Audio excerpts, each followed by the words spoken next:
Hello guys, welcome to FLIX YouTube channel.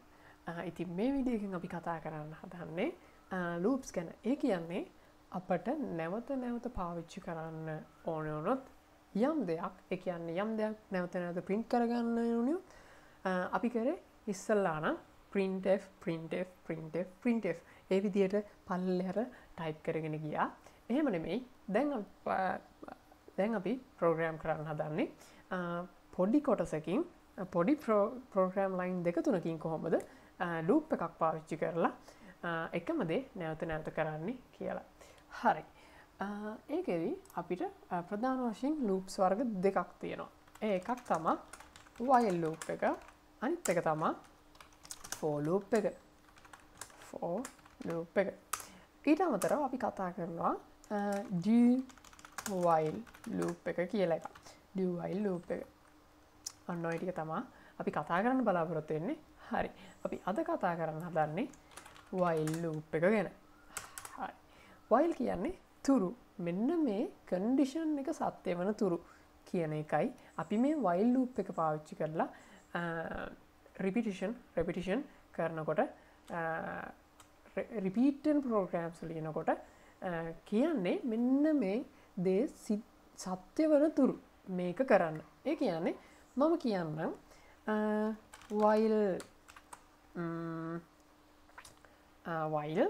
n could I පහවන තුරු මෙන්න මේක සිද්ධ කරන්න කියලා. මෙන්න මේක ඇතුලේ කියනවා ඔන්න අපි හිතමු print කරන්න කියනවා නමක් මං ගන්න FLIX කියලා.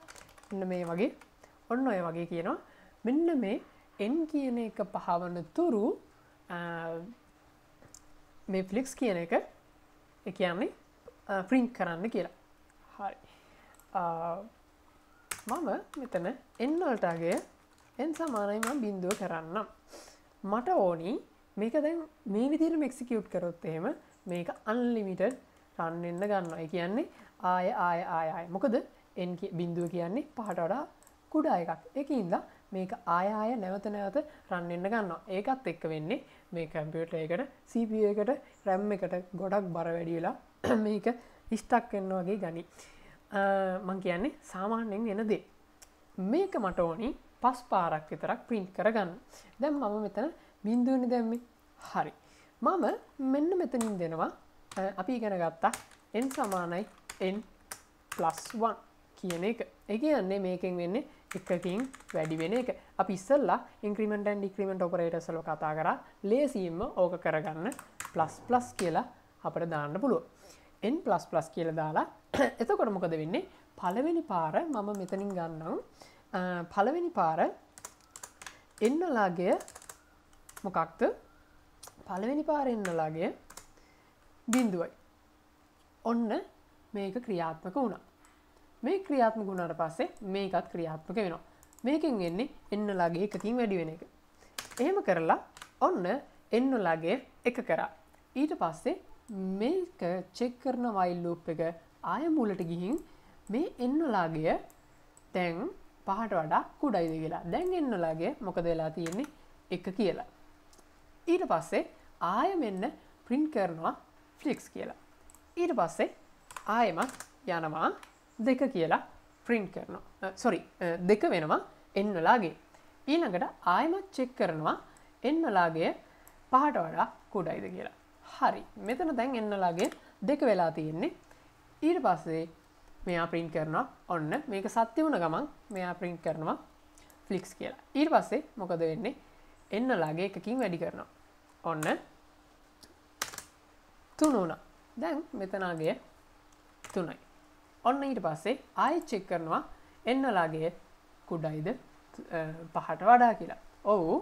ඒ condition එක සත්‍ය වුණ ගමන් මෙන්න ආයෙ වැටෙනවා FLIX කියන එක execute වෙනවා. ආයෙමත් එකක් එකතු වෙනවා. එතකොට මෙතන අගය 4 වෙනවා.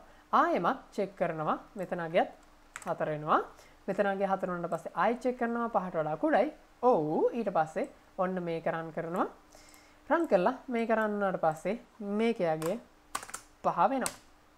5 වුණාට පස්සේ මෙතනින් බලනවා ඔන්න check කරනවා n ලාගය පහට වඩා කුඩයිද කියලා. මෙන්න මේ කන්ඩිෂන් එක සත්‍යයිද කියන්නේ. පහ කුඩයි පහ. ඔහොම කිව්වහම ඕක වැරදි නේද? මේක ඇත්තම කතාව පහ සමානයි සමානයි පහ. ඒ කියන්නේ පහ සමානයි පහට. ඒක හරි.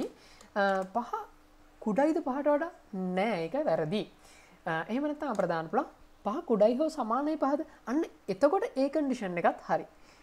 මම දාලා තියෙන්නේ පහ කුඩයි පහ කියලා. මේක වැරදි. ඊට පස්සේ මේකෙන් චෙක් කරනවා පහ කුඩයිද පහ නෑ. එතකොට මේක එක්සිකියුට් කරන්න ඔන්න while loop එකෙන් එළියට ආවා. එතකොට බලන්න මෙන්න මෙතන මේ දැන් පළවෙනි පාර බිඳුවේදී print කරනවා. එකේදී print කරනවා. දෙකේදී print කරනවා. තුනේදී print කරනවා. හතරේදී print කරනවා. පහේදී print කරන්නේ නැහැ. පහේදී print කරන්නේ. එතකොට මේ හතර වෙනකන් කී පාරක් print කරලාද බලමු. 1යි 2යි 3යි 4යි 5යි. ඒ කියන්නේ බිඳුවේ ඉඳන් 4 වෙනකන් 5 පාරක් මේක print කරලා තියෙනවා. ඔන්න ඕක තමා කරන්නේ අපි while loop එක ඔය යම් දෙයක් print කරගන්න. එහෙම නැත්නම් ආය ගන්න. අන්න ඒ වගේ ඔය while loop එකකින් කරන ප්‍රධානම කාර්යය තමයි ඔය මම කිව්වේ. හරි, මම මෙතනට මේක දැම්මොත් කුඩයි හෝ සමානයි. ඔන්න එතකොට මෙන්න මේ පහේදී රන් වෙනවා. පහේදී රන් වුණාට පස්සේ ආයෙමත් මේක print කරනවා FLIX කියලා. ඊට පස්සේ අන්න 6 වුණාට පස්සේ තමයි මේක නවතින්නේ. එතකොට මේකෙදි print වෙන්නේ නැහැ. මෙතනට එනකන් කීයක් print වෙලාද? 1යි 2යි 3යි 4යි 5යි 6යි. එතකොට බිඳුවේ ඉඳන් 5 දක්වා ඉලක්කම් 6ක් තියෙනවා. බිඳුවේ ඉඳන් 4 දක්වා නම් 4 පාරයි print වෙලා තියෙන්නේ. sorry 5 පාරයි print වෙලා තියෙන්නේ. ඔන්න ඔය විදිහට තමයි ඔය while loop එකෙන් වැඩක් කරගන්නේ අපි. හරි, අපි යමු ප්‍රෝග්‍රෑම් එකක් ලියන්න while loop එක පාවිච්චියෙන්. මම vi while කියලා ගන්නම් while.c. හරි, අපි while loop එකේ ගැඹුරට යන්න හදන්නේ. මට ඕනි බේසික් මොකක්ද කියලා මේකෙන් එන දේ කියා දෙන්න. අපි ඉස්සරහට ප්‍රෝග්‍රෑම් ලියමු. මම දැනට include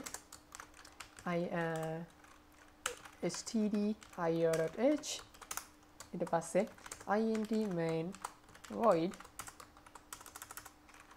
return 0. හරි, දැන් මට ඕනි 5 පාරක් print කරගන්න FLIX කියන එක.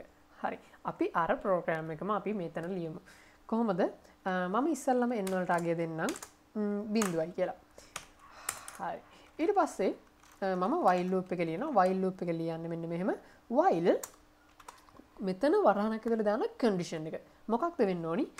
n කුඩයි 5 වුණොත් තමයි බිඳුවේ සිට 4 දක්වා රන් වෙලා 5 පාරක් මේ while loop එක රන් වෙන්නේ. හරි, මම මෙතන print කරන්න කියනවා printf FLIX කියලා. /n හරි, ඔන්න හරි. මෙතන මේක මේ විදිහටම රන් වුණොත් මොකද වෙන්නේ? මම කිව්වා මේක unlimited රන් වෙන්න ගන්න. මොකද මම මේකට එකක් එකතු වෙන්න දාලා නැහැ. හරි, මම මේක මේ විදිහට තියාගෙන මම රන් කරලා පෙන්නන්නම් මොකද වෙන්නේ කියලා. මම ගන්නම් අලුතින් ටර්මිනල් එක අරගෙන මම මෙතන මේක කම්පයිල් කරන්න. gcc අපි දැම්මේ while කියනවා while.c. මම w කියන එකට කම්පයිල් කරලා ගන්නම්. error එකක් තියෙනවා gcc sorry මෙන්න මෙතන බිඳුව හොයන්න ඕනි. මට ඉස්සල්ලා වීඩියෝ එකත් මේක වුණා. මොකක්ද මේ n කියන එකේ variable type එක මන් දුන්නේ නැහැ. ලොකු වැරද්දක්. සමා වෙන්න එක ගැන. හරි, දැන් බලමු. හරි, ඔන්න කම්පයිල් වුණා. මම w කියන එක රන් කරා. ඔන්න මේක unlimited ඔන්න repeat වෙනවා. ඉවරයක් නැහැ. මොකද මම මෙතනින් එකක් එකතු වෙන්න කියලා කිව්වේ නැහැ. මේක රන් වෙනවා ඉවරයක් නැහැ. මෙන්න බලන්න කොච්චරක් ගිහින්ද කියලා. හරි, මට ඕනේ උනේ 5 පාරක් මේව print කරගන්න විතරයි. මම මේක clear කරගන්න. මම මෙතනට මොකක්ද කරන්න ඕනි වෙනස? මෙතනට දානවා n++ අපි ඉස්සෙල්ලා කතා කරා increment operator එක postfix එකෙන්. හරි, දැන් මොකද වෙන්නේ? මේක 4ට ගිහින් 5ේදී මේක ස්ටොප් වෙලා while loop එකෙන් එළියට එනවා. දැන් බලමු අපි run කරලා මේක save කරලා. හරි. මම compile කරලා run කරා. ඔන්න දැන් 1 2 3 4 5. මොකද උනේ? මේකේ ඉස්සල්ලාම බිඳුවේදී රන් වුණා 1යි, 1ේදී රන් වුණා 2යි, 3ේදී 4යි, 3යි, sorry 2ේදී 3යි, 3ේදී 4යි, 4ේදී 5යි. ඔන්න 5 වුණ ගමන් while loop එකෙන් එළියට ආවා return 0 program එක ඉවරයි. හරි. මම බැරි වෙලාවත් මම කියන්න මෙතන මම 1 දැම්මොත් එහෙම. එතකොට මොකද වෙන්නේ? 1 2 3 4 විතරයි print වැඩ කරන්නේ. කියන්නේ 1 2 3 4 5ේදී මේක නවතිනවා. එතකොට 5ේදී වැඩ කරන්නේ නැහැ. එතකොට කීයක්ද run වෙන්නේ? 1යි 2යි 3යි 3යි 4යි. ඔය 4ේදී විතරයි වැඩ කරන්නේ. අපි බලමු run කරලා එකක්. ඔන්න 4යි වැඩ කරන්නේ. මොකද 1 ඉඳන් 4 දක්වා විතරයි වැඩ කරන්නේ. 5ේදී මේක වැඩ කරන්නේ. හරි. මම මේ එක දැම්මොත් එහෙනම් මම මොකද කරන්නේ? මෙන්න මෙතනට ගෙනල්ලා දානවා සමාන ලකුණ. එතකොට මොකද වෙන්නේ? 1 ඉඳන් 5 දක්වාම ක්‍රියාත්මක වෙලා 6 වුණාට පස්සේ තමයි මේකෙන් එළියට එන්නේ. හරි. ඔන්න මම මේක සේව් කරන්නම්. ඊට පස්සේ මම මේක run කරනවා compile කරලා. ඔන්න ඊට පස්සේ ඔන්න දැන් හරි 5ක් වැඩ කරනවා. ඔන්න ඔය විදිහට තමයි while loop එකේ බේසික් ක්‍රියාකාරීත්වය වැඩ කරන්නේ. අපි ඉස්සරහට ප්‍රෝග්‍රෑම් ලියනකොට අපි මේකේ වැඩිපුර විස්තර ගැන කතා කරමු. හරි. අදට මේ වීඩියෝ එකෙන් මෙච්චරයි කතා කරන්නේ. ඊළඟ වීඩියෝ එකේදී for loop එක ගැන කතා කරමු. හරි. හැමෝටම good luck. හොඳට වැඩ ටික කරගෙන යන්න.